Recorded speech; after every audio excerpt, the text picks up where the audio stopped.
Hello my friends, I have a bunch of guava here and they're wonderful fruit, but the problem that I have is the seeds are so hard you can break a tooth on them.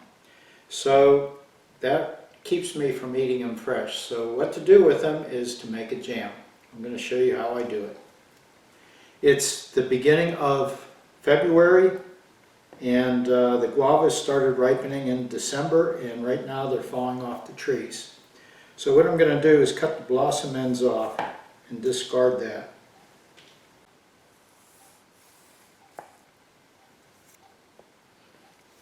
Guavas have a beautiful color.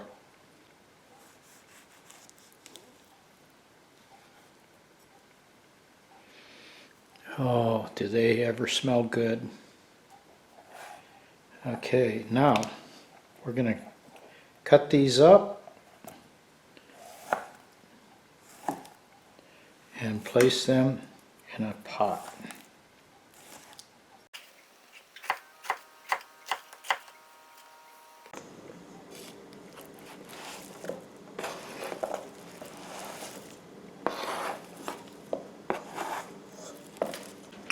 To the guava, we're going to just put enough water in to cover it.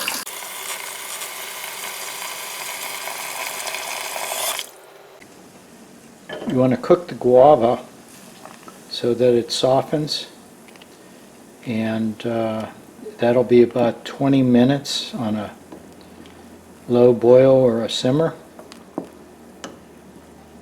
And you can see as it's softening, it's starting to break apart. Guava has a beautiful smell. It's a beautiful color. This is all tree ripened. I picked them as they fell off the tree. So they were totally ripe.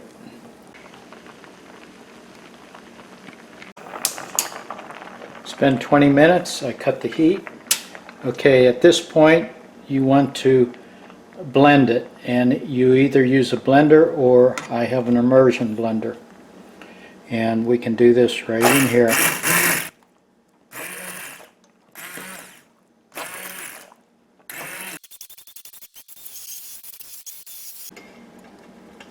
Okay, the purpose of doing this is to make a smooth paste and also to remove the seeds. Okay, next we want to sift it.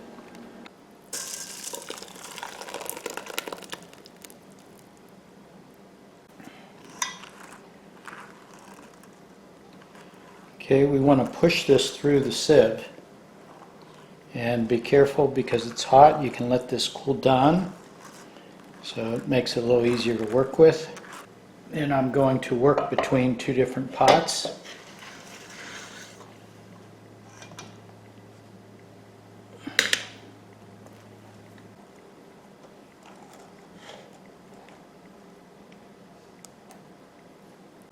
You can see the seeds just loaded with them, and they're as hard as stones.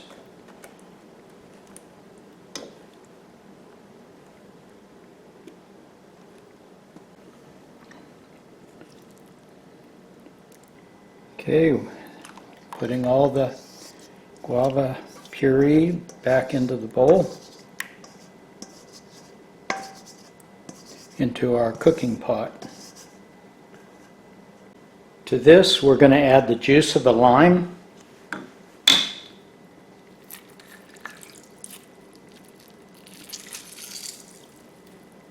Okay, in addition to that, we need to add sugar. Now, the ratio of sugar to pulp should be about a 1-to-1. That's too sweet for me, so I'm going to cut that sugar almost in half. So for this volume, I'm going to add approximately 2 cups of sugar.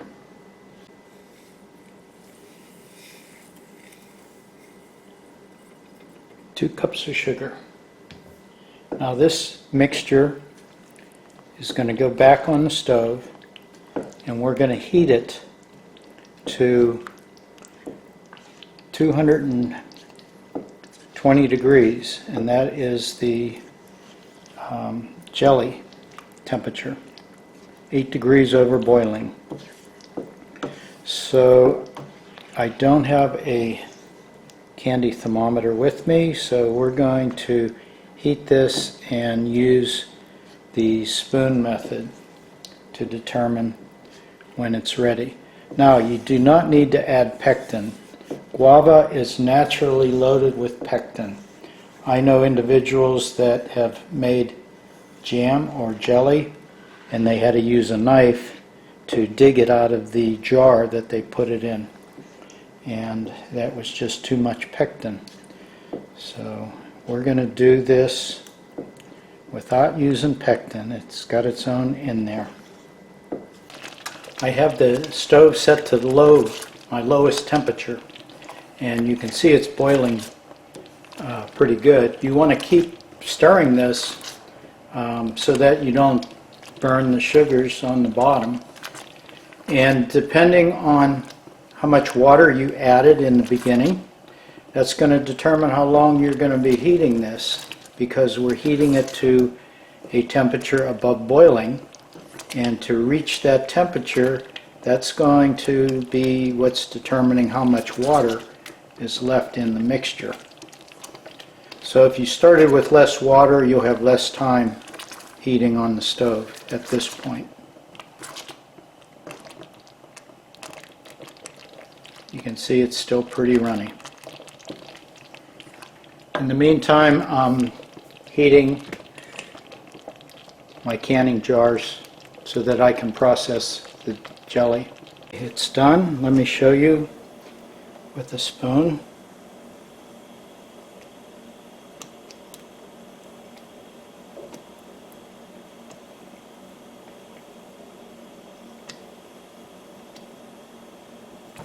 It should be close to the right temperature, and with the natural pectin, this should set up pretty good. Let's put it in our jars and process it. I sterilized my ladle.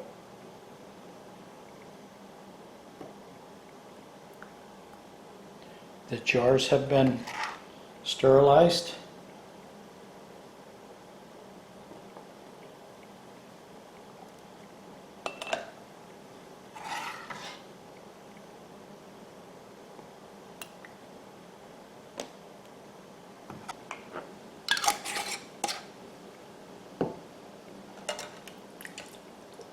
Lids have been sterilized in a separate container, and these are hot.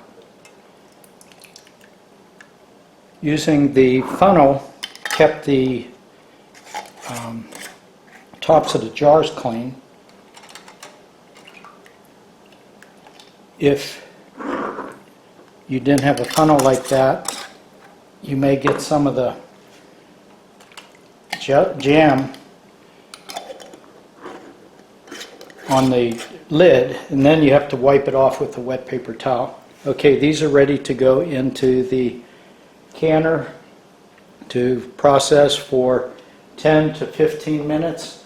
I always leave mine to 15 to be on the safe side. This is at boiling temperature, and I have the processing ring at the bottom. So these are not setting on the bottom of the pot. It's sitting on that ring. If it was on the bottom, it could cause these to break from the heat, direct heat on the glass. This one here, I'm not going to process. I'm going to eat this one. When you're processing, the lids are screwed on not real hard, just snug a little bit so that any moisture can still escape. But it's best to have it completely under the water. You can see I have the water just over the top of the lids. And that will make sure that it processes properly. All right, it's time for a taste test. Let's see how it fared. Nice consistency.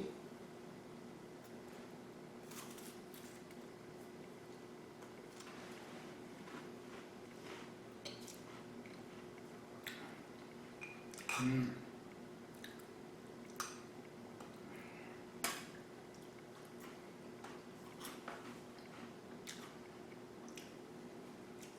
Really nice. Some people describe the taste as a combination between strawberry and pineapple, but those people probably are from the South. I think it's more like strawberry rhubarb, which is a cold weather plant. It's also one of my favorites.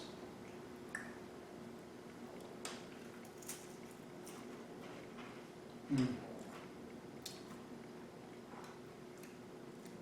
Yep, really nice. And you don't have to dig it out with a knife.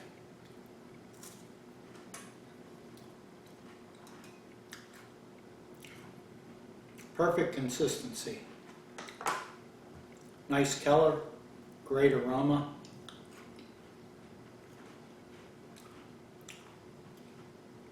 When I was cooking this, I stepped out of the house, came back in. The smell is tremendous. Got to give this a try. You can do it with store-bought guavas, but the tree-ripened ones are unbelievably good. Thanks for watching, my friends. Bye-bye.